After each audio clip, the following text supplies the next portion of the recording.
So কিছুমানে মোক কৈ থাকে দে ভিডিঅ'জবিলাকত মোৰ বোলে দাঁতকেইটা তেৰা বেকা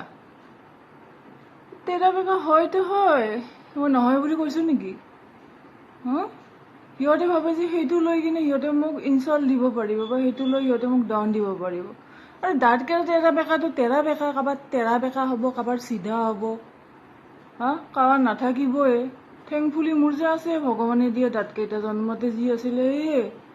এতিয়া মই তহঁতৰ কাৰণে থৰি না তেৰা বেকা দাঁতকেইটা এতিয়া মই মানে ওলাই কিনে নিজৰ অৰিজিনেল দাঁতকেইটা ওলাই কিনে কি মই নকলি দাঁত লগাই ল'ম? যি আছে সেয়ে। যদি ইমানে চকুত ফুটিছে তেতিয়াহ'লে ব্লগ মাৰি দিবি, মোৰ ভিডিঅ'জ নাচাবি। চিম্পল। নাচাবি মোৰ তেৰা বেকা দাঁতকেইটা, কেলে চাই থাক? ভিডিঅ' চাবি আৰু ফাল্টু কমেণ্টো কৰিবি।